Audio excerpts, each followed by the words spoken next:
And now, Podtendo presents Side Quest Cinema. My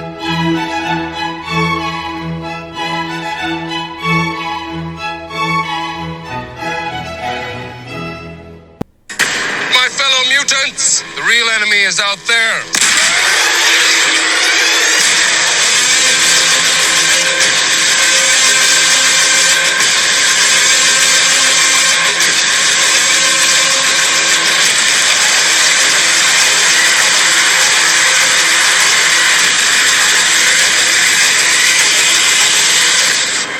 Who's with me?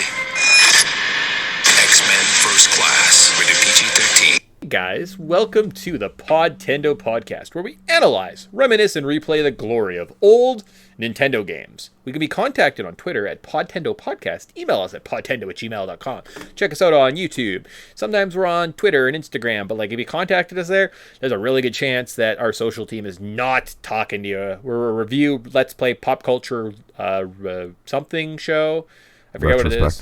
Retrospective. So you're going to get all that looking at... oh, wait. We're doing a movie today. Huh. Welcome to Side Quest Cinema, where we don't worry about that first stuff. We just talk about movies randomly on a video game podcast. I'm Mick. I'm joined by... Tyson.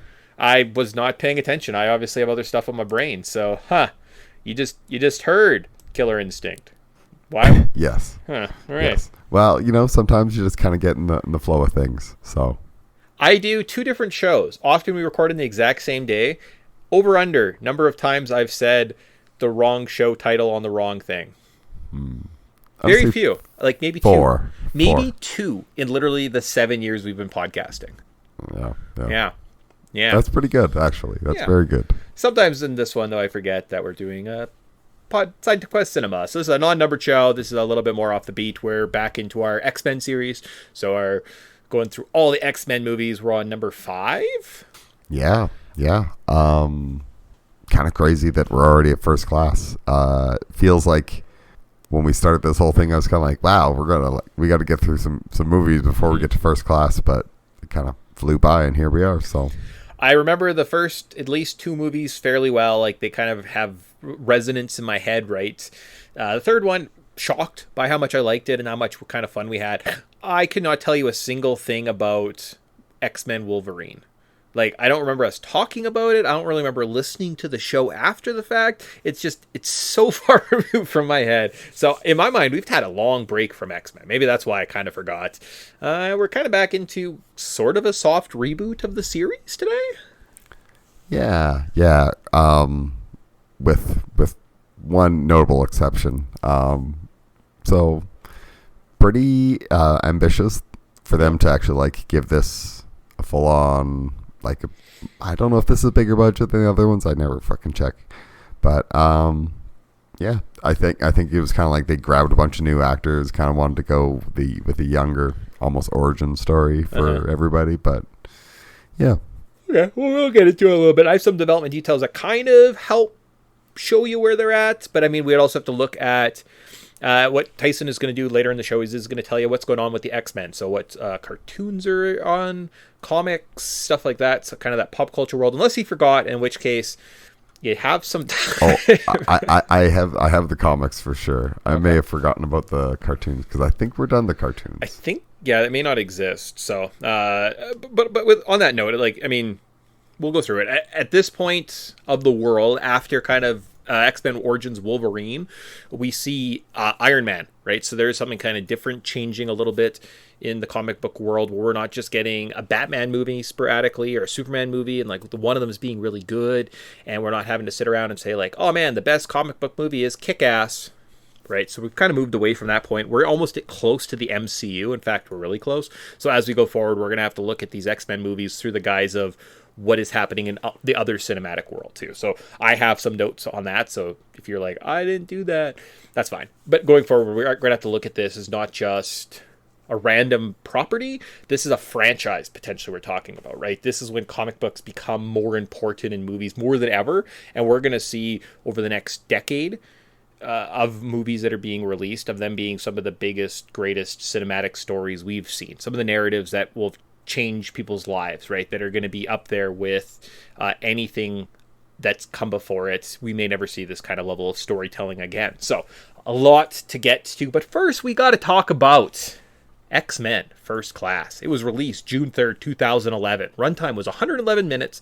It was about 140 to about $160 million. Box office saw $353.6 million, so they doubled up, which is always nice to see. It was directed by, speaking of Kick-Ass, the director of Kick-Ass, Matthew Vaughn. It was produced by Laura Schuler-Donner, who is Richard Donner's ex-wife. I think we had talked about that at some point. Yes. I think we discovered that one last episode or something. Yeah. Maybe last class. Or because I think last time we had talked, or maybe we were recording some YouTube shows, we were talking about Richard Donner and Lost Boys. And I was like, man, how great was that? Like, he produced it. I think he worked on it. Maybe I'm just lying. Yeah. Anyways, I never really know what a producer does besides they probably fund just hires things and they say, I want to see this, basically. Yeah. Basically. Bryan Singer, Simon Kinberg, and Gregory Goodman round out the producing team. Probably lots of those are Fox executives or something. The cast of this movie included James McAvoy, Michael Fassbender, Rose Byrne, Jennifer Lawrence, Jenny Ware Jones, Oliver Platt, and Kevin Bacon. So a little bit of a departure from the lists that we've seen in the previous films. Good, bad? We'll find out. Ready for some development details? Definitely. Cool. If you said no, I still would have done it anyways. So you don't get a free will in this podcast. It doesn't matter. Okay, perfect. So, development details. The idea of a young X-Men team has been around since X2. December of 2004, Sheldon Turner wrote a script for Magneto. He pitched it as The Pianist Meets the X-Men. I don't know what The Pianist is, but if you did, you'd be like, wow, cool. It would be set between 1930 to about 1950 and would be told via flashbacks. Filming would begin if X-Men Origins Wolverine was successful. So they stopped. They didn't film it because, well, we know X-Men Origins Wolverine wasn't good. Yeah.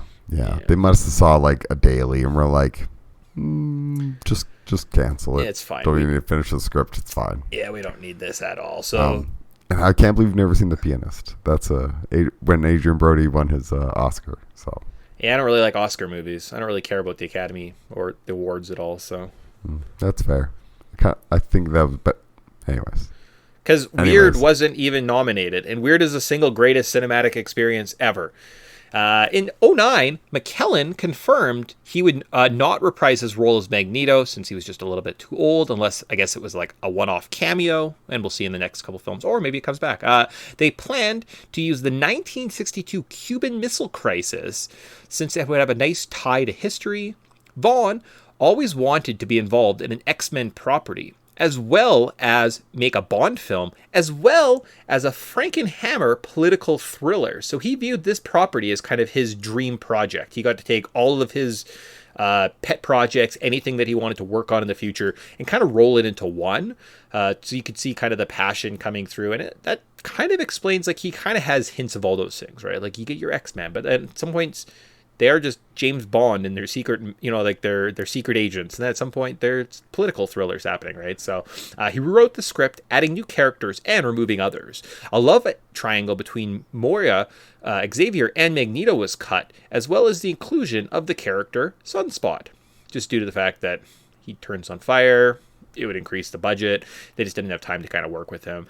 He was going for kind of a Batman Begins / Star Trek 09, where it's faithful to the source material, but brings kind of some young youth and energy to the project. The film also resurrected a central concept in the comics, the fact that radiation is one of the causes of the genetic mutation in the X-Men fictional universe, and it incorporates it into its storyline. This concept went unused in previous years because writers in the comics more often attributed the phenom of mutation mostly to evolution and natural selection. Cool. Yeah, pretty cool. I think that, it's Matthew Vaughn definitely had some interesting inspiration for a few of the scenes. I'm happy that the love triangle got cut. That sounds terrible. And definitely did not need to be in it at all. So. But I mean, there is a love triangle. It's just not that one. Yes. So Magneto would have been involved in 2. I mean, it makes sense. Like, everyone wants to have sex with Michael Fassbender. I'd be like, okay, I get it, guys. Like, it's... He is the most amazing character in this movie. I understand that everyone is, like, attracted to him. Yeah, that's not... You don't even... It's just subtle. You don't need to include in the plot. It shows on the screen. So, got a couple more points, then we'll get to our review. So, we have to look at Podtendo's terrible plot summary. I encourage everyone listening to this podcast to watch these movies at some point. Don't just listen to us talk. Because if you do... This is all you're getting. This is all the plot you're ever going to get. So, terrible plot summary. Magneto becomes evil because of Nazi Kevin Bacon. Professor X meets Mystique as a child and quickly graduates from Oxford around the time Magneto is a Nazi hunter. Their paths cross as the US government also is searching for some bacon. The X-Men are formed, stop the Cuban Missile Crisis, and stop Shaw, but kind of help create Magneto? The end. Yes. Pretty cool little origin story for Magneto, actually. I think that it's, I don't know. Very cool. I like the U.S. government is searching for some bacon. Yeah, I laughed too. I got to that point and I was like, I think I'm done writing this script. I want to make it more terrible. Other ones are too complete, too in depth. This is the exact level of analysis that you're getting here. So that's all you get for the plot. Well, it is Podtendo's terrible plot summary, which I always find very entertaining. And if you haven't seen these movies, go watch these movies because they're definitely a lot better than I used to give them credit for. And I'm a fan of X-Men, so. Yeah, no, I can't speak for all of them in the future. As we go through them, well, we can maybe give, like, recommendations and stuff, right? So if we look at the storytelling of this film, so the introduction is probably meeting the younger versions of all the characters. The inciting incident would then be Magneto searching out Shaw / Rose Byrne running into Shaw at one of the Hellfire Club. The rising action then is recruiting and the training montage. Our climax is the Cuban Missile Crisis. And our conclusion is Magneto forming his evil brotherhood and rescuing Emma Frost and saying, "I'm Magneto," his catchphrase from the comics. Yeah. And he sorry, spoiler, that helmet makes me chuckle every time I see it. Yeah. It's I mean, what do you do? He looks goofy. He has a tin hat. I don't know. Like, what do you want? I want one or two more passes on this because it seems like it's just one size too big. And it's so priceless. It makes Kevin Bacon look like a little kid just wearing like this oversized helmet. It's so funny. Does it look better on Fassbender? I don't think so. I just think that and it's movies, so it's like, you could just have a really custom fit for each of them, and honestly, no one's gonna really know. Besides the really nitpicky thing, and then it just kind of looks better. I think it looks better. I think it looks better on Fassbender. So just a couple quick, because you're right. I've always thought that when Shaw puts on Magneto's helmet, it's way too big. It looks goofy. He looks kind of like a little boy getting, and his mom setting him out on his like little bike for the day kind of thing, and you're like, oh, what a goofy little guy. And he's like, in this one scene, it's like a side profile shot, and he's like having to lift up his head because it's clearly like slipping. It's so funny. And it doesn't fit, but like if you look at the still shots of Magneto, it fits Fassbender's head. So like I wonder if they just built one helmet for Fassbender and they're like, I'm sure it'll work for Bacon, and it didn't. And like, too bad. We're not making another one. Yep. Too late in the schedule. We'll just fix it in post. Yeah, there you go. So the film's major overarching themes, they're not one clear through line. It's kind of fear the other, mutants as weapons, revenge, self-esteem, learning what really happened during the Cuban Missile Crisis. Yep. Okay. That's the true fact story. Yeah, like the real History Channel, this is 100% what happened story. And I love those so much. How about first memories? So one of the new things, I know we've probably seen all the X-Men movies before, have some type of relationship. As they go further on, maybe you're like, I don't really remember Dark Phoenix at all. No one does, so that's all right. Otherwise, we would hate X-Men. First memories of these first couple films, at least, exist. We're a little bit older. For myself, I know this movie was coming out. I didn't see it in theaters. I illegally streamed it and was actually fooled by the opening. So it kind of starts exactly as X-Men 1. almost scene for scene. It's a Nazi concentration camp. Young Magneto is separated from his parents. He uses his powers to destroy a gate, and then he's knocked unconscious. It then flashes to an office where you see Kevin Bacon watching over it, setting in a sinister plot. So I was kind of blown away. I remember really enjoying it. I kind of wanted more familiar mutants at the time, but I know the timeline's tricky. And then you look back and I'm like, do I really need Cyclops in this story? Cyclops has been in 4 movies and has done jack shit for 4 movies. So what if we just use other people that do nothing, right? And then we don't care if Banshee does nothing because he's a throwaway character, right? Alex Summers, he can be the new Colossus. Colossus did nothing. We don't need to see Colossus again, right? So it's a little goofy, but for the most part, I remember thinking, hey, that was pretty good.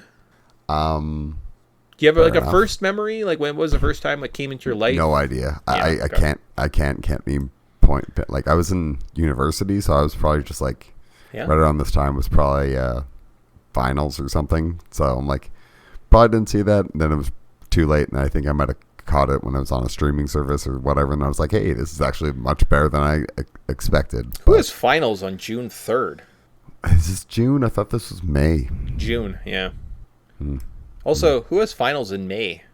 Oh, I don't know. I'm just guessing. Okay, all right. Well, I mean, I'm ballparking. It's been a long time since I've been in university. When do I know when the school session ends anymore? It's 4 months. April or January, February, March, April, and then it's done. And then it starts September to this. They're 4 months. And you get 4 months off. Fair enough. Well, it starts in September. So September, October, November, December. 4 months. Okay. 4 months. Yeah, you're right. I'm just bad at math. I don't know. Okay. I don't think about these things. Kind of just. So there, no first memories from Tyson. With that said, though, that means we get to get into a review. We're going to start out by saying what is your favorite part of this movie, and maybe we'll touch on all the parts. Because remember when we did X-Men Origins Wolverine, and we missed out on one giant part of a movie? What part did we miss out on? I don't know, there was just like a whole sequence that we just did not come up in conversation, which is fine, because that movie sucks. But that, we'll see if we get through all of them. So Tyson, what is your favorite part of X-Men First Class? I really like, you hit the nail on the head, but I'll choose something else. I really like the first opening, before the opening credits, like that whole flashback sequence, even showing Mystique and Professor X's meeting each other, and Michael Fassbender,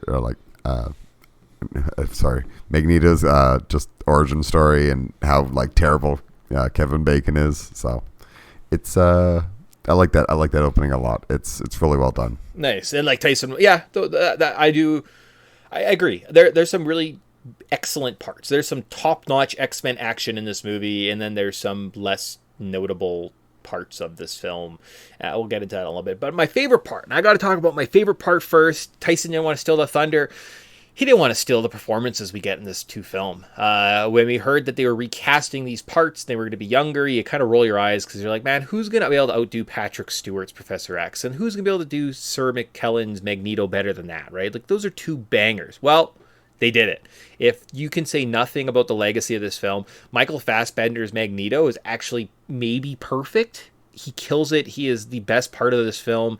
The worst part of this movie is anytime he's kind of not on the screen, because he raises to a different level. He pushes this project into something kind of MCU-ish, right? I would say that this property stands out and is head and shoulders above other films around this time, maybe even films before, because just if you looked at just that performance, right, it's excellent. McAvoy also kills it as Professor X. I think he does a really good job. He brings a unique take to it. He's kind of a little bit more youthful, energetic. He smiles. Watching James McAvoy smile and laugh on screen, one of the most enjoyable moments you ever have. That scene where him and Beast are having a foot race and he's just laughing the whole time. You're like, what a charming motherfucker he is. Oh my gosh. Fassbender has the intensity, the charisma, the chutzpah to just kind of take over the screen. But when McAvoy comes in and he's having a good time, you have a good time, right? So you get these 2 dichotomies between these 2 characters, these 2 awesome performances.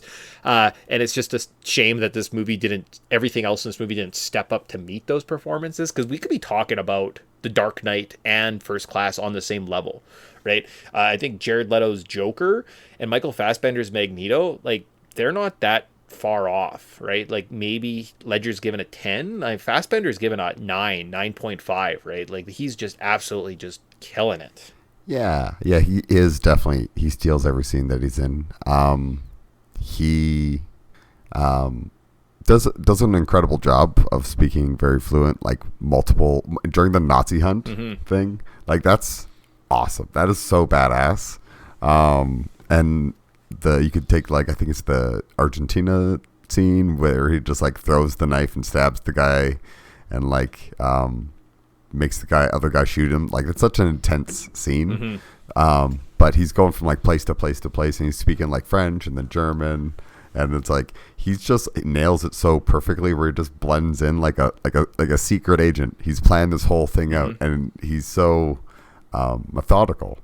And I think that it's like that's a really cool way to introduce the character, because he is just literally going around murdering people. Like this is kind of who he is, and we get introduced to him but he's hunting Nazis, so it's like, I mean, you're rooting for him, especially considering you get to see him, just like that whole opening is so well done, and you can. But not even that, but like throughout the movie, he grows and he shows depth, right? And when they have to kind of get him to unlock his powers, right? And it's not just rage. It's love, right? And he thinks back to his childhood and his mother, right? And he gets this newfound appreciation and depth and power as a result of it, right? Of learning to kind of help his humanity, helps his mutant side. He's not just a monster made by the Nazis. He's a human being that was tortured, that has to deal with the grief. And you see that in all his performances. And like, it's just done like very, very, very well. Even when he's fighting like Shaw in the submarine at the end, you kind of feel for it's just, it's excellent. I think they did an excellent job with this. Speaking of the fact they were trying to do an X-Men or a Magneto Origins movie, you kind of see that in this film, right? Like you kind of see that this could have just been a Magneto movie, and they kind of trimmed the fat, and I think it would have worked okay, maybe better. I don't know. Yeah, it's a little long, but you kind of almost appreciate the length of the movie, and it just how much it actually like content it actually gives you. It's like that scene alone, where those two are like Professor X helps Magneto unlock that power. It's like they do a really, like, he does an incredible job, Michael Fassbender, and he it's kind of like he doesn't even know that he even had that, and it's kind of like shows the amazing things that Professor X can do, but it also like I love his scenes kind of with Mystique, because he is just kind of a dick to her because he doesn't really see her in that way, but you could tell she's obviously see her in that way.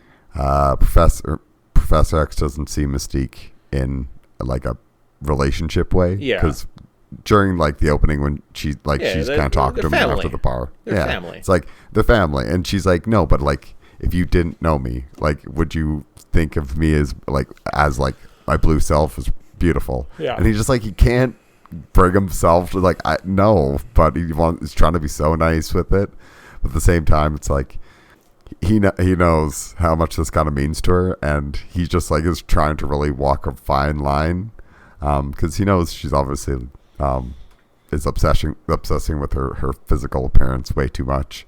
But I mean, that's part of the depth of the character. So one of the things is, we could probably make arguments. I don't know if we'll get to that point. Oh yeah, we could talk about it now. In the original films, like, what does Storm do? Does she have any agency? Tell me something about Storm. Halle Berry was in 3 films. What does she do? She is an X-Man, right? Like, that's kind of it. She just has nothing to work with. They gave all the characters something, right? Like, Beast has kind of a self-esteem issue. Like, Jennifer Lawrence is going through the same kind of crisis of acceptance of themselves, right? And they kind of each approach it, and they in different ways, right? And it's just, you get to see a lot, and some of it is uneven, right? Yeah, ultimately some of it's definitely uneven, but I think it's the focus was definitely on the characters' interaction, and using that kind of that feeling as the other, and feeling kind of, and that conflict really is just like that's the core of the movie, and it's so like awesome that they went for it. Like it's and yeah, I guess when you have 2 amazing actors kind of nailing it out of the park, It does wonders for the rest of your film, right? It kind of works. pushes it. Yeah, okay. Yeah. So about what's your most notable scene or part of this film? So this is you haven't seen the movie for a while. You're like, what do I recall? I remember something. Could it be that opening part with Magneto as a child, Jennifer Lawrence's Mystique, Michael Fassbender's Magneto stands out. Maybe it's McAvoy's Xavier, weird rip-off Nightcrawler, the Wolverine Azazel? scene. Well, yeah, but like he's just a rip-off Nightcrawler. He has a pointy tail and he teleports and he looks like a devil. He's red. Yeah. Yes. I know he has a name, but it's just, like he's just rip-off Nightcrawler. And he doesn't have any lines. No, he just looks. He's just there, and you're like, okay, cool. The Wolverine scene, fuck off. Any of the New Mutants, the Meow song. Well, they're recruiting everybody. I like that one. The missile crisis scene. Kevin Bacon's performance. January Jones's White Queen, even though she's a child in like 20 years, which doesn't make sense. Just don't think about any of these movies, and you'll be fine. What is your most notable scene? So, what has stayed with you the longest prior to this watch? I guess it's kind of like Sebastian Shaw's assault on the compound. Like, I know you kind of knocked Azazel, but he has like a pretty badass appearance of like just hearing poofs. Oh! And it's just like, I'm not knocking him. I'm just saying he is just like rip off teleporting people into Nightcrawler. and he just like teleporting people into the sky, and like they just hear thuds. Yeah. Like that is terrifying. It's done really well. Yeah. When they kind of barge in and they kind of attack the proto X-Men. Yeah. Okay. Cool. That's your most notable scene. For myself, what has stayed around with? I kind of think it's the finale. Like, if I think back, I'm like, oh yeah, there's a part where they're flying around in the jet and then they fight and they're on a beach and they have these kind of yellow and blue jumpsuits, which is true to form, kind of like early X-Men comics. I think the costume design is really well done. And I kind of think about that part, which is unfortunate 'cause it's definitely not one of the stronger parts of this movie. So it's a little unfortunate that it stays around, but I'm going to have to give it to that. So it's just the ending, right? Framing it around the Cuban Missile Crisis. Kind of neat. Kind of a neat idea. Yeah. It's definitely very iconic. Like seeing like Michael Fassbender like float in and like control the missiles and throw them towards all the humans, and it's kind of like just ramping up all the stakes, because it's like this is gonna cause World War III if somebody doesn't fucking snap him out of this. So very, very interesting, because I mean, how do you get bigger than literally just like they just prevented World War III only to almost start it again? Yeah. But they didn't pull the first trigger is all I'll say. There you go. We'll be a little negative. So we have two parts. Be a little bit negative on this film. Maybe there's some bubbling hostility towards this project. Let's see. What's your least favorite part of the movie, Tyson? I was having a great time in this movie until the third act. And it just drives me bonkers because like Beast is kind of like a dick and Professor X is a dick. And then the whole like final fight scene, the humans are basically just assholes. And for them, Professor X just mind controls some random dude who's probably doomed to a gulag for forever. To like blow up a ship first, and it's like, oh, smart thinking. And then it's like, fair enough. And then they have a pretty epic scene where Magneto lifts them out of the actual, like, lifts the submarine out of the ocean and throws it on the beach. And yeah, I don't know, just it's so kind of like that's a cool part. And then Buddy throws a tornado at him, and it's like, Beast is clearly the worst driver in the actual world. Okay. And it's just, yeah. And then the whole finale with Sebastian Shaw is pretty badass. But then Moira comes out of nowhere because she's been forced into this movie. No, I have to take this back. I despise kind of the ending, but I despise why Moira's in here for some reason. Yeah, they're trying to do like a weird political crime thriller. I mean, I guess they needed a tie into how do they get into the CIA. Yeah, I right? guess. And that's I kind of what they're guess. going for. So she's like, is there a fish out of water character, right? You got to explain to the audience somehow, right? So people that haven't watched the other 4 films fell off. You gotta get them a fish out of water. Yeah, for myself, I'm just gonna say how uneven some of the performances and pacing, tone of the movie.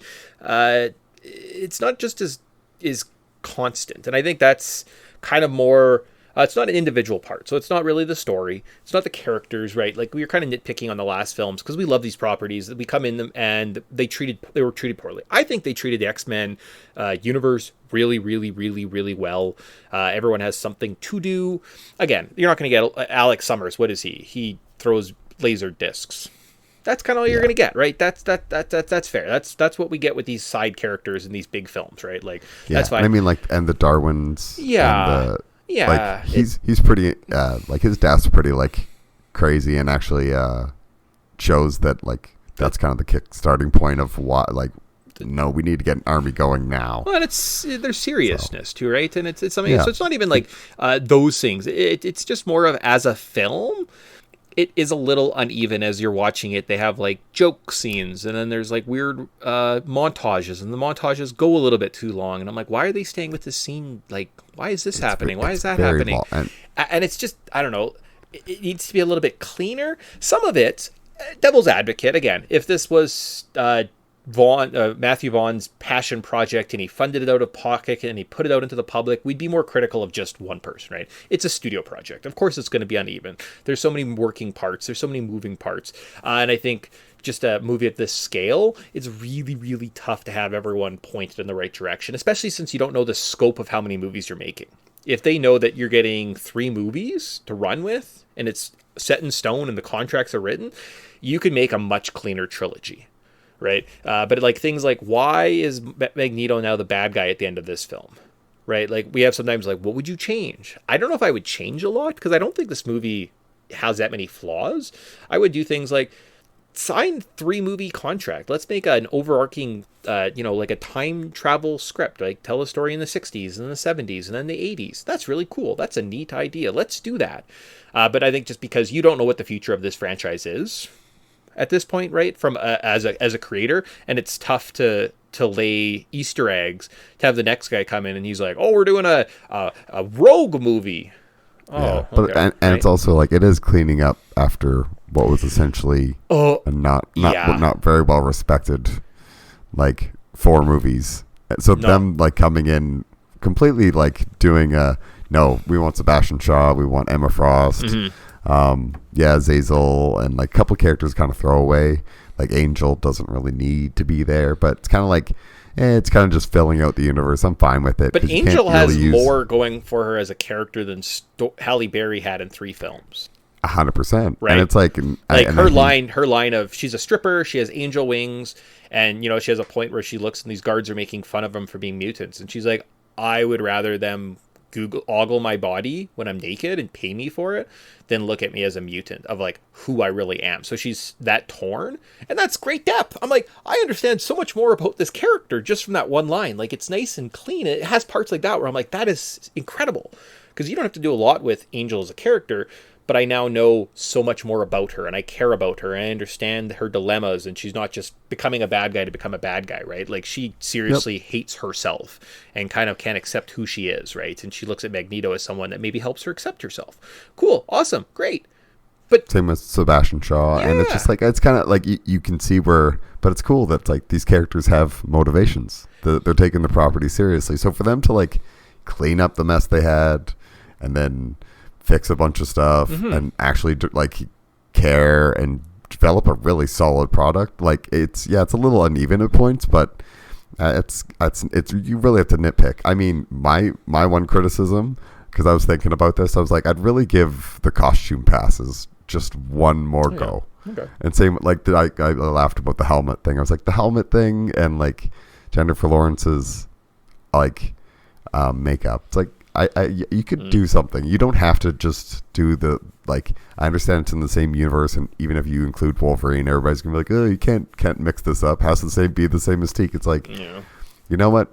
You could try doing something different. Like, don't be afraid to try something new there. But I get like handling so many things. It's Well, one of the problems, like you just mentioned, is those things. You're right. Could they have done just blue makeup, make her clean? No, she has to be a weird blue bodysuit because it's established.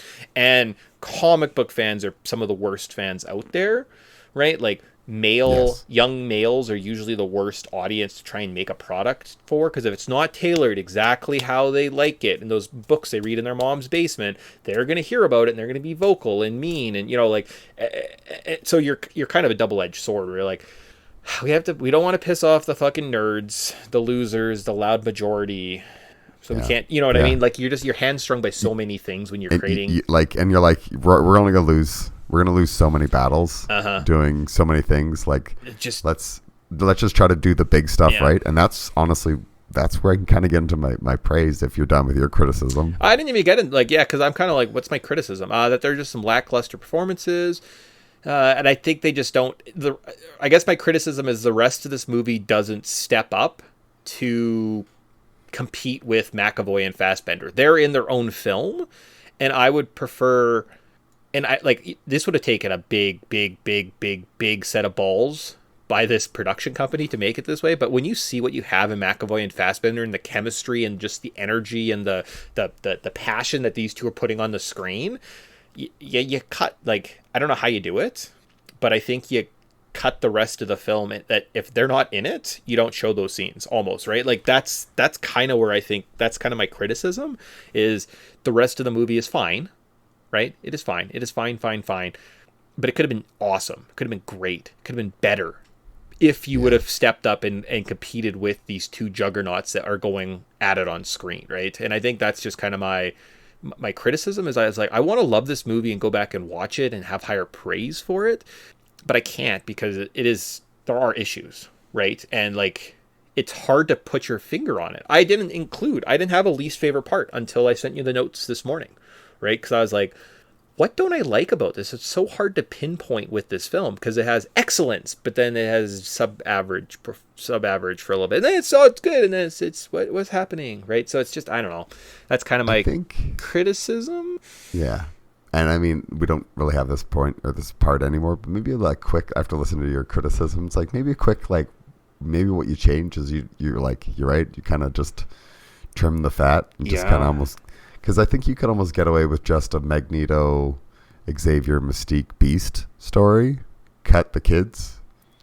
Yeah, or have them as have one or two. You know what? I don't know. I can't make it better. I can't pinpoint exactly what kind of doesn't work. And I think what doesn't work is the movie is probably fine. It is an X-Men movie. It is a reboot after 4 really messy films. And now you're looking at it, you're like, what do we do with this property, guys? We don't want to restart.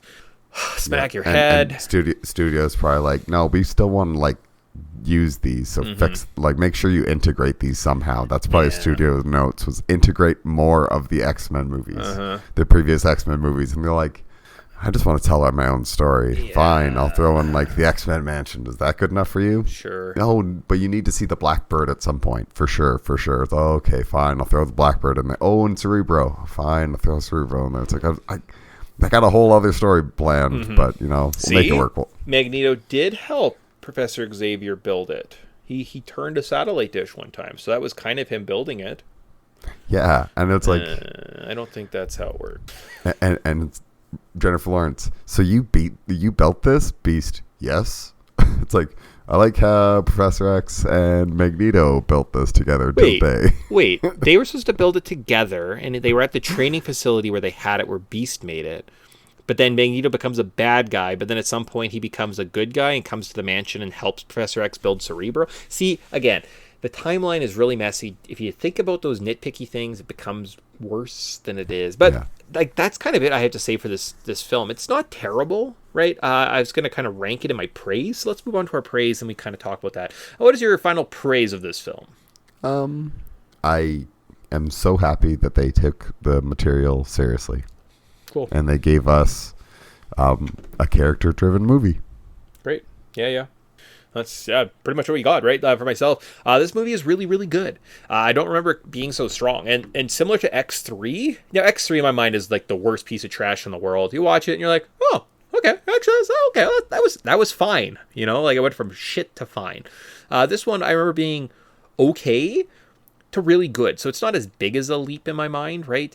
Maybe I was just kind of jaded from X-Men 3 at that point, and in my mind, there was a stink. I was like, I got that X3 and then Wolverine Origins, and I was like, this is terrible. Why would you ever watch this, right? But I think this is closer to X2 than X1, right? This is probably the second best movie I think that we've seen in this franchise thus far.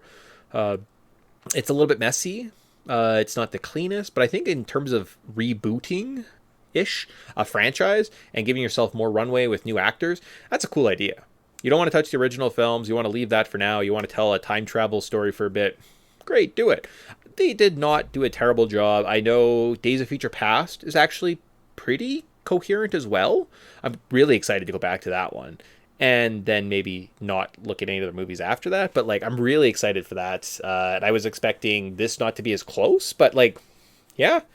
I bet you watch Days of Future Past after this, and you watch these two as, like, a 1-2 combo. You'd be like, solid. What a solid little X-Men adventure, right? So that's my final praise, is just, it wasn't as terrible as I thought. Yeah. And it's kind of funny. It's like X1 seems to be the weak link. And that's not a bad terrible movie. It's just kind of like average. So how would you rank them right now? We're 5 movies into this. How would you rank the X-Men movies that we've seen? Maybe 2 First Class, 3, Whoa! 1 X-Men Origins. Yeah, of course, X-Men Origins. That's the worst one. It's terrible. Huh. Yeah. 3 is better than 1. Is 3 better than 1? I think 3 is better than 1. Oh my god, is 3 better than 1? Because essentially any time that they focus on Magneto, it's just a smash hit. Yeah. And he's only sort of in first one. Oh, and he was, yeah. There's too much Hayden Panettiere for my liking, so that's why it falls from me. And I know Hayden Panettiere. Well, not Hayden Panettiere. Anna Paquin. Okay. Thank you. Right. Sorry, my brain. I was like, no, Need more coffee. The cheerleader is saved in a different show about heroes. It's like, what did she do? It's like nothing. She's fantastic. Okay. All right. Great. Perfect. Cool. Yeah. Awesome. 3 better. I'll have to think about that one. I'll get back to you guys when we do whatever our next movie is. I'm not entirely sure. Yeah, I'll have a better ranking. Is 3 better than 1? 3 might be better than 1. No, I like that train scene. That's pretty good. Yeah. That's fair. That's fair. Like Magneto holding Wolverine, and he's like, "Oh, that's it. It's all the way through you." Yeah. He's just such a dick in the third one too. Cool. So that ends our rankings. That ends our review of this. So kind of mixed. I would say I would recommend it. I would say this is strong. I mean, Tyson put it under X2, so he's also thinks very highly of this film. The performances again alone from when you see McAvoy, you see Fassbender on screen. Pay attention. If they're not on screen, you don't have to pay attention. You can look at your phone. I think the first 2 acts are so solid. It's really, really, really good. The third act just kind of falls off. Leaves a really bad taste in my mouth because all of a sudden I was like, you could just literally cut out Moira and she's just gone from this. But that's just me being jaded from reading the comics recently. So and again, have no baggage with these films. You will enjoy them more. Like, why is Anna Paquin's performance in the X-Men movies not the worst thing? If you don't have baggage and you don't want Rogue to be the Superman proximity or facsimile, then she's actually not horrific. I just don't want her to be a damsel in distress for one movie. Yeah, but that's just her plot. And again, that's your baggage. Okay, so then finally, how about as we're done with that, we'll have an Are You Buying It, a Wayback Machine, and then we're gonna rank the X-Men movies. Oh, we'll look at pop culture, what's going on with the X-Men in the world, and then we'll get out of here. So, Are You Buying It? This movie exists in the same timeline as the other 5 films. Would Logan be alone in a bar at this point in the timeline? So this movie takes place in 1962. In Vietnam, where he gets like court-martialed with Victor Creed, the war runs between 1955 to 1975. So this is maybe before he goes to Vietnam? He could be. But then how long is it? So it's in like 82. Right, when was 3 Mile Island? 82, and he's with Silver Fox for 5 years, so that means it has to be like 77. So it was probably towards the end of the war. So, okay, yeah, maybe. At some point, him and Sabretooth branch off at some point, and they come back together to go fight in wars together, I guess. Yeah, maybe they can... Not sure. Or they just were like, maybe we just pretend that Wolverine Origins doesn't exist. I think it's the pretend Wolverine Origins doesn't exist, which is, Hey, I'm okay with that. Liev Schreiber's performance kind of makes me want to bring it in, but it's just it can stay on the outside. It's funny how like that happens a couple times. Yeah, because I'm like Liev Schreiber's Sabretooth. I'd see him in more movies, right? Like he could have been do we forgive it? Do we forgive it just so we can bring Liev Schreiber in as a Sabretooth? Kind of maybe. Like a team of Liev Schreiber with Michael Fassbender, and was there any other good performances by, like, led by a team of Brian Cox's like strikers, mutant, I don't know, anti-mutant group? They'd be like, oh, those are some like fairly good performances. All right, let's see what happens. Yeah, and I mean, and if you want to include the modern Deadpool, you can throw modern Deadpool Wolverine in there. It's like, you kind of got some real quality here. You'd have to create some type of multiversal event where you could just pick and choose certain performances and like have them. Oh, could you, Matt? Anyways, let's not. Yeah, cool. No one cares about X-Men Origins Wolverine. That's what we learned. So that's it. That's it. That ends our review. We've got a Wayback Machine to roll through to remind Tyson what June 3rd, 2011 looked like. We're going to talk a little bit about X-Men, and then we're out of here. Do you want to? We're in the zone. Do you want to talk more about X-Men now, and then do our like rankings and end with Wayback? Because that kind of kills the momentum on like our X-Men.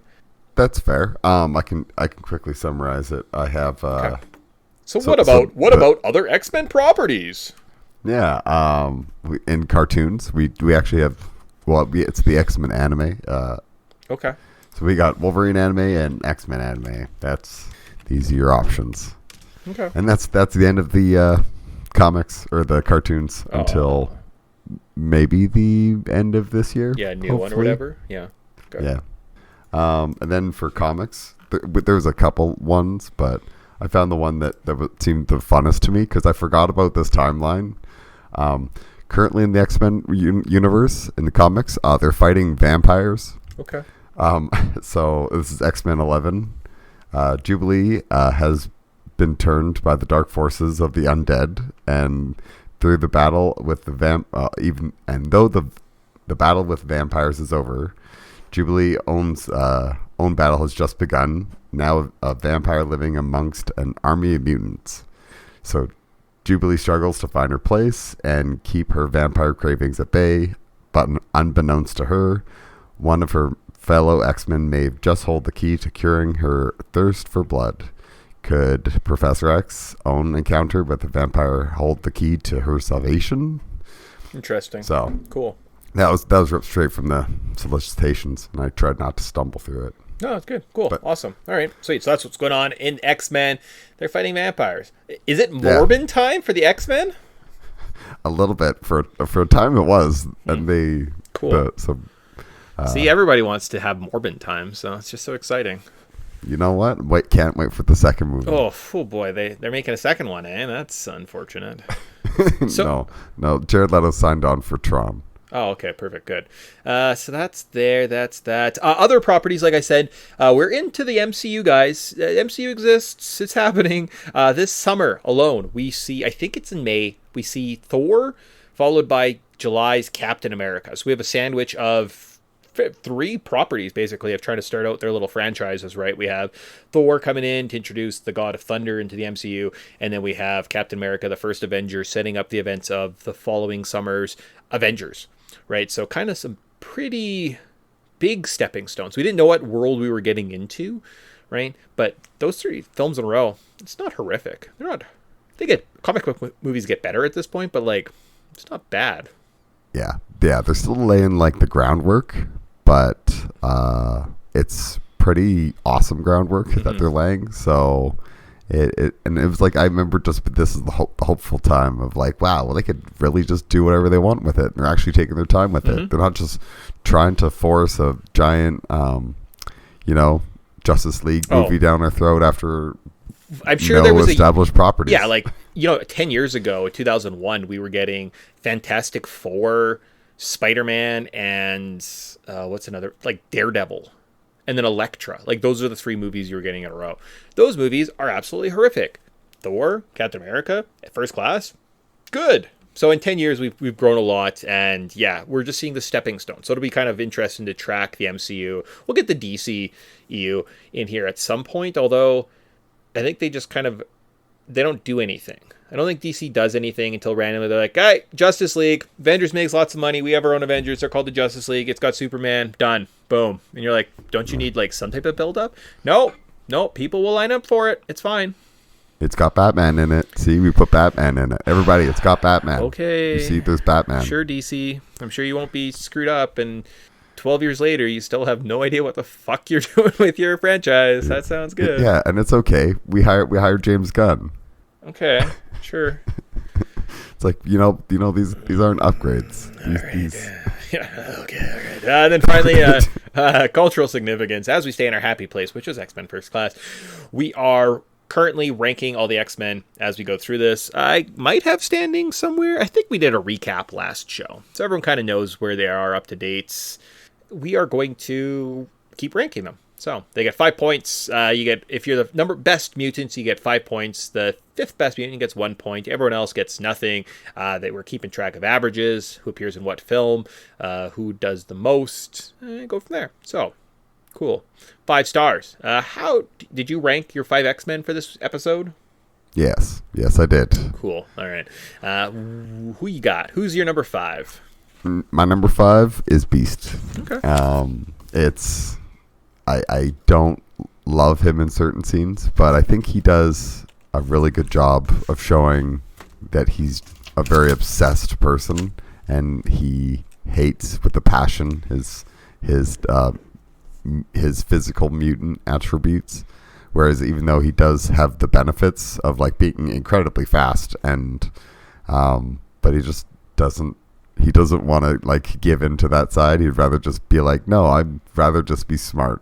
So you can see where he comes up with a formula that kind of like actually makes him turn, which is cool. I'm happy that they showed that. Like they gave him an actual story, like an actual like character development. So that's why he's my number 5. Okay, good. I'm glad Beast made both of our ranks. At least got some points because he hit a pretty good average going through the first one. For myself, at the bottom I have Emma Frost. January Jones, I don't know if she's ever killed it in the performance. She doesn't really do a lot, but she's pretty. So I think just based on like aesthetically, she kind of has like what I would think Emma Frost was. So I thought they did a really good job bringing that character to the big screen, right? Kind of giving her the power. Her diamond form was kind of impressive. She has a scene where she's seducing the Russian general, and he's like going to town on her in bed. And when the Magneto and X-Men bust in, you see she's like sitting there filing her nails, looking bored and kind of grossed out by what's happening. I thought it was done well. She doesn't make it again into another film.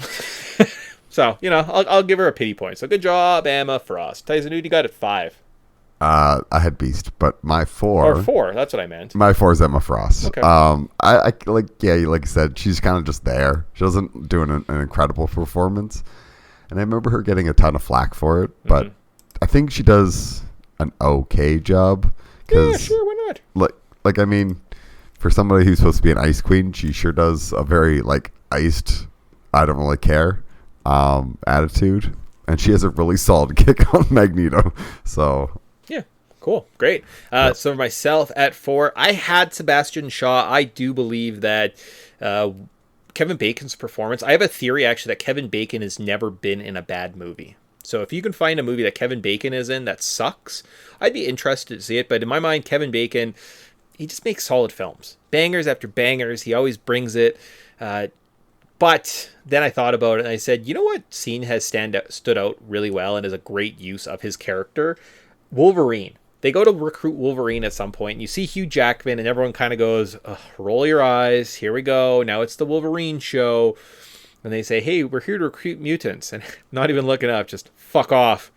Magneto and Professor X respect him so much that they turn around and leave the bar. It's great. It's solid. Wolverine gets 2 points. He is my 4th ranked mutant on this list. Because, yeah, they played it well with your expectations, right? Like, I think Jackman after Origins was probably a little jaded by the property and said, I'll show up, but like, don't give me a lot to do, guys. Like, I can't do it right now. And you see that in his performance. So I think that excellent. That's exactly what Wolverine would do. So perfect. Wolverine, my number 4. Tyson, who's your number 3? Nice. I really like your pick. Mine was Sebastian Shaw. Okay. He like just sometimes his power is just like terrifying. And I love the effect that they kind of do where it shows like him just like gathering all the energy together. It's like, that's very cool. Like just the way it's handled, and he just owns Darwin with like one shot, and he's Kevin Bacon. He's always very charismatic. But yeah, I made fun of him for his like little kid helmet, and every time he puts it on, I kind of just chuckle. But other than that, he is really badass and has like this plan of like, I'm going to start World War III if you guys don't. Like, so you better do exactly as I say, because I'm literally just pulling the strings right now. So yeah, no, he's a good manipulator. He's a good villain in this film. I think does well. Myself for 3, I have Beast. I thought that they gave him some gravity to work with. Right, he's smart. He has these cool skills. He's conflicted. He becomes blue at the end. Right. He's kind of an outcast. He's kind of a dork. That's kind of what Beast would be like. He's kind of, unsure of himself. I thought he did a pretty good job. I don't know that actor's name, but when he's in stuff, again, he's one of those guys that kind of brings it. And he's kind of a weird... Is it Christopher Holt? Okay, Christopher Holt's the actor. He has a weird energy to him, right? And he kind of does play the lack of confidence character quite well, right? So I thought that was done very well. Who do you have at number 2? My number 2 is Xavier. All right. James McAvoy is like, I don't like Professor X, but it's also like James McAvoy doesn't play him likable, and I just respect that so much, because it's like, yeah, he's kind of a bastard. Like he clearly just uses his powers and picks and chooses and just goes snooping into people's heads, and yeah, it's good. Like, he has the scenes where he uses that for good, like uncovering one of Magneto's memories that with his mom's that he's forgotten, and just like means so much to him. But then again, he's also drunk in a bar, using it to figure out what a girl's favorite drink is, so he can try to impress her. Yeah. And it's like, yeah. Yep. That's a very great portrayal. No, so. He understood his assignment 100%, right? And that's like he got it. He saw it. He's like, I know exactly what I need to do. I don't need to outshine. I don't need to do this. I just need to perform X, Y, and Z, and we'll be happy. And he does it. He does it with bells on. It is Xavier you want, right? Not a ton of screen time, which probably means there's one spot left for both of us. We haven't brought him up. We called this the Magneto show. Magneto, I'm guessing, is both our number 1s. You are 100% correct. Yeah. He's just so devilish, so evil, so human, so conflicted. So it's just done so well. That's what you got to say about this. It's just it was good. Good job, Magneto. Just that scene of him going over to the Germans on that, like in the bar, drinking a beer, and then slowly flipping his arm over and grabbing the guy's knife, stabbing his hand, and like every scene. Turning the other dude, like him that trying to hold back the sub, right? And then McAvoy has to save him. That's impressive, right? The training montage, any of his interactions with Jennifer Lawrence, right? Like, it just brings so much dynamic, and just I don't know. It's done. It created one of the greatest memes. The perfection. Yeah, perfection. It's just done really well. It's incredible. Fassbender at this point, I think Prometheus is around this time too. I don't know exactly when Prometheus came out. Maybe 11, 12 or something like that. And like, his work as David the android in that film is like underrated too. Like, he has a fastball on him, and he's peak McAvoy. And I'm glad, or Fassbender at this point, right? And I'm glad he does weird performances, because he could just be a dramatic nobody kind of, right? Up there kind of only doing the serious pieces, the period pieces, going for his awards, but instead he's like, nah, fuck it, I'm gonna do Aliens and X-Men, why not? Yep. And Assassin's Creed. Oh, sorry Prometheus. It's not Aliens universe, it's a different universe. I apologize. And yeah, Assassin's Creed, because Michael Fassbender, this very white, blue-eyed, blonde-haired, German-looking dude, definitely should be a Middle Eastern person. Yeah, well, I think it takes place in Spain or Portugal or something, and you're like, this does not. He doesn't look Spanish enough. Yes, this doesn't work. Okay, all right. Well, I'm glad that Ego Montoya. Hello, I'm Ego Montoya. No, I can't do a British accent, but okay. We'll just move on with our lives. Yep. Chip, But chip, anyways, cheerio. I'm Ego Montoya. You killed my father. Prepare to die, Jolly-O. No, okay. I apologize. No. But Michael Fassbender definitely number one. Oh, yeah. He just kills it. Yeah, like I said, just watch. Like if you just pay attention when he's on the screen, best movie ever. Yep. You know what? That's a fun edit that I would watch. Cool. Sweet. So that ends all we're talking with X-Men. We're going to run through a Wayback Machine, try and let Tyson remember what happened in June 2011.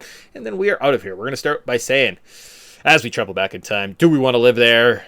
What's your favorite show, Tyson? Could it be The Simpsons? Season 22, Episode 22, The Nedliest Catch? Ned starts dating Mrs. Krabappel. Or Game of Thrones, Season 1, Episode 7, You Win or You Die? King Robert dies. Ned screws up. And an assassination of Daenerys causes Drogo to vow to conquer the Seven Kingdoms. So of those two shows, what would you rather watch? Well, you know what? I think I definitely would have to go with The Simpsons. No, I'm kidding. This is bad Simpson years. Yeah. So, like, ugh. I think they had a Twitter poll for if he was going to end up staying with Mrs. Krabappel. Like, ugh. Yuck. Bad Simpsons. And then Game of Thrones. This is good Game of Thrones. You know, you still have hope for the future. That last season hasn't hit. So you know what? Maybe you just watch the first season and be like, what if? What could these stories lead to? I wonder how much Ned is going to be the main character through the next 6 seasons of this show. So much to wonder. Perfect. So good job, Game of Thrones. All right, we don't need any HBO copyrights, so that's all you're getting. I don't know if YouTube will pick that bad boy up because they're like, yeah, we're not happy with what you guys are doing right now. Sorry. Other TV shows you could be watching is The Killing, Once Upon a Time, Revenge, Suits, Teen Wolf, and Black Mirror. I mean, it's kind of some vanilla TV shows like Suits. And Teen Wolf. Oh yeah, that Suits. And Once Upon a Time. Yeah. Once Upon a Time, another one. Black Mirror. Do you know what Black Mirror refers to? No. It's what happens. It's what you look at when you see your phone that's not working. The black mirror of your phone. It's in reference to like how much time we spend looking at our phone, which is just basically a black mirror. Oh. Reflects technology. But if technology wasn't there, you would just see yourself. Shit. Top cartoons you could be watching though are Amazing World of Gumball, Blood Sea, Wild Kratts, Larva, Looney Tunes, and Almost Naked Animals. Just probably a little too old for that demographic, eh? Yep. All right. Yep. Yeah. Movies, though, maybe you're like, I didn't watch cartoons, but I remember The Real House. I definitely went to films at this point. Maybe even a girl you were courting. You took her, you showed up in your stagecoach with your white horse, took her to The Real House, had a really nice time, bought her a popcorn. You're a nice guy. And at this time, you might have seen, nothing opened against this film. But still in theaters could be The Hangover, Part 2, Kung Fu Panda 2, Pirates of the Caribbean, On Stranger Tides, and Bridesmaids. All right. Wow. You waited a week. Lots of sequels. A lot of sequels. Yeah, I noticed that. I was like, it's only Bridesmaids. Was there Bridesmaids 2? No. Yeah, come on, I don't think so. There's no way. Bridesmaid 2. Oh, there was. Oh, no, there will never be a sequel because Kirsten Wiig's like, no, stop it. Good job, Kirsten Wiig. Where are we at? Respect. Yeah, respect. And if you waited a week or two, you could see Super 8, Green Lantern. So that's the other quality of Super. That's what DC is doing at this point. They're like, guys, we got it. Green Lantern, we're fine. Wow. Yeah. Okay. Mr. Poplar's Penguins was also out this summer. Cars 2, Bad Teachers, and Transformers Dark of the Moon. Okay, yeah, I've seen like all these movies, oddly enough. You've seen most Cars of them 2? Aren't... Okay, I said most of these movies. You've seen Mr. Poplar's Penguins? I said most of these movies. Okay. I was referring to the first half as well. All right. I think I remember you guys making me watch Transformers Dark Side of the Moon. Is this the one where they just run in slow motion for like half an hour at the end of the movie, or is that... That's Rise of the Fallen. Oh, okay, Yeah. my bad. Man. I just remember CGI metal going. Is flying around. Transformers the greatest named movies ever? Rise of the Fallen, and that's a character. The Fallen's actually a character, and then like Dark of the Moon, not Dark Side of the Moon, just Dark of the Moon. What's the next one? Yeah. Age of Extinction. Okay, that's at least better. Yeah, Stupid. I don't know. Stupid. I know one's called Bumblebee because the character's name's Bumblebee. Yeah, it wasn't horrible. I watched it. It was okay. That's good. It was like okay, cute, and they haven't done one for a while, so You know what? They can. I'm happy they laid off for a while. we're just waiting for that sweet mashup of Transformers and Fast and the Furious. It's coming. At one point, the Rock's definitely riding an Optimus Prime, and he's going to be like, Autobots, Rido. I don't know, whatever. We are getting another one apparently, and it's got Beast Wars in it. Oh, cool. No, stop it. Stop making stuff that I want to... Son of a... Okay, any other comments on those movies? You're like, okay, I kind of remember that time. I kind of remember that time, Okay, yeah. great, cool. Yeah, I didn't watch a lot of those at all. Top video games released this month, that is June of 2011, where we play Motion, Duke Nukem Forever, Ocarina of Time 3D, Fear 3, and Beyond Good and Evil HD. Okay. Finally released the Duke Nukem Forever. That's this time. Okay. Okay. And this must have been the Wii Play Motion where they added that little stupid dongle on the end. It definitely did, because we probably lived together this September.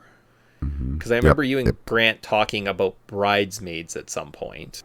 And I remember working at a job where a guy was like, man, I'm a teacher. And like bad teachers, they tell some kids to fuck off. You can't say that. It was so funny. And I was like, you were a dork. You were such a dork. All right. This is the height of your life, isn't it? Cool. And I kind of feel like Tiger Woods golf was like a big deal at that point with like the little Wii thing. So yeah, no, definitely that summer. And the top 3 songs that were popular according to the Billboard charts around this time. And then we're out of here. That's fun. So number 3 song was Extraterrestrial, or E.T. by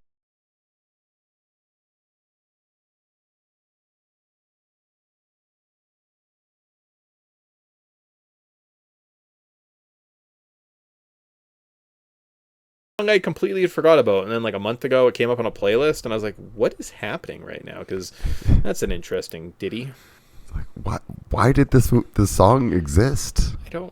I mean, she needed to follow up Fireworks somehow. Yeah, I mean, if you look at whatever album that was, I just thought it was like Fireworks, like Teenage Dreams, Fireworks. This is like the worst song on that album. It's just because that album is like really good. Like I Kissed a Girl might be on it too. Go Katy Perry, right? Like, oof. Yeah. I'm pretty sure Left Shark's about to make history. Oh, we're a couple years away from Left Shark. I think we're about 4 years, but yeah, it's coming. It's down the pipeline. So, oh boy, Left Shark. The number 2 song was "Rolling in the Deep" by Adele.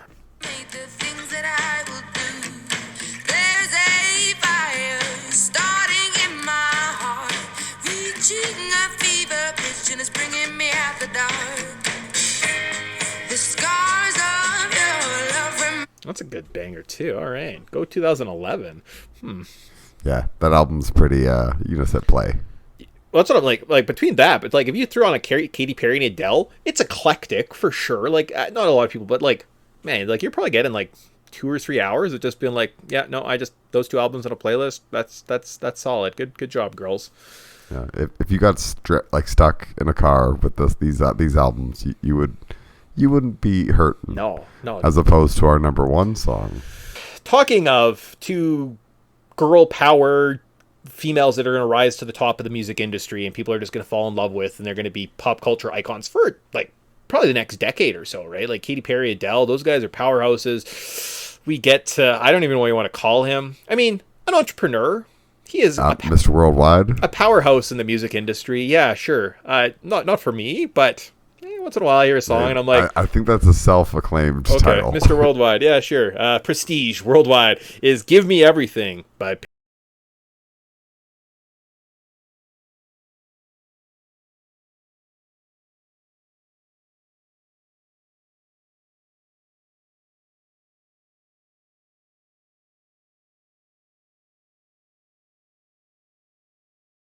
That's a big tune. Okay, those 3 songs are pretty good. I was gonna shit on Pitbull because I'm like, I don't know what "Give Me Everything" is. As soon as it started, you literally heard me say, "Oh yeah," because I get it. Yep. Well, you're like that. This time in my life, I remember. Yeah, there you go. So now that Tyson didn't remember, now he remembers. If you don't remember, maybe now you do. Good job. Sweet. So with that wraps up our show. X-Men First Class, 5 movies down. We're in April, I believe. Maybe I don't know how to tell a calendar, just like my co-host Tyson doesn't. Anything else, or are we just done? All months are a construct. There you go. We don't need to. We don't need to like believe in them. It's fine. Yeah, it's just time is it's how I feel about the economy. Sometimes I don't always pay my taxes. I don't always pay for things. Sometimes I don't even care if work pays me because the economy is just made up. Doesn't matter. Just like the show. Yep. Sometimes I just pretend to filter feed. Yeah. Like a sponge. Yeah, here you go. There you go. Filter It's like sometimes you just. I've been watching lots of SpongeBob. That's why. That's fair. Cool. Sweet. Yeah. There we go. We're done. See you guys in 2 weeks. We're back with the numbered show. A little bit of a throwback coming at you guys. I'm not going to spoil it here, but it is probably our Zelda entry for the year. So it's kind of exciting stuff. Keep your eyes open for that in 2 weeks. And then I guess we're back with another X-Men movie. Good stuff. Yep. It's only, I'm sure it's only up from here. One more. I think we have 1 or 2 more good ones, and then we'll see what happens. So with that, we'll say bye and see you guys. Bye. See you.